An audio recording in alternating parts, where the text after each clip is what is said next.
আসসালামু আলাইকুম সুপ্রিয় বন্ধুরা, সবাইকে এমএস ইঞ্জিনিয়ারিং সলিউশন চ্যানেলের পক্ষ থেকে জানাই শুভেচ্ছা ও স্বাগতম। আমরা আজকে জানবো বিএনবিসি ইলেকট্রিক্যাল পার্ট থেকে রুলস নাম্বার 10।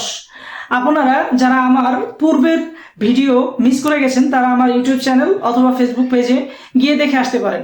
চলুন কথা না বাড়িয়ে রুলস নাম্বার 10 শুরু করি। রুলস নাম্বার 10-এ কি বলছে? বিএনবিসি ইলেকট্রিক্যাল রুলস নাম্বার 10-এ বলছে মাউন্টিং হাইট অফ লাইট, অর্থাৎ লাইটের হাইট কতটুকু হবে আপনার ওয়ার্কিং এরিয়া থেকে। সাপোজ আপনি এখান থেকে এটা ফ্লোর, এখান থেকে কাজ করতেছেন 2 ফিট উচ্চতায় একটা আপনার টেবিল আছে, তাহলে এখান থেকে কতটুকু উচ্চতায় আপনার লাইটটা থাকা উচিত, এটা কি বলে বিএনবিসি আজকে আমরা জেনে নেব কথা না বাড়িয়ে।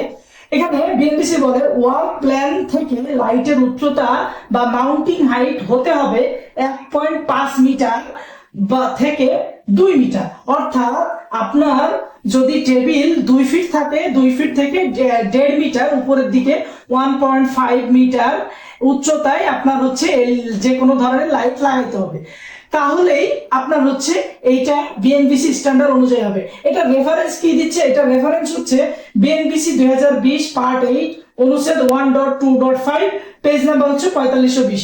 সুপ্রিয় বন্ধুরা, পরবর্তী পার্টের জন্য আমাদের পাশেই থাকবেন।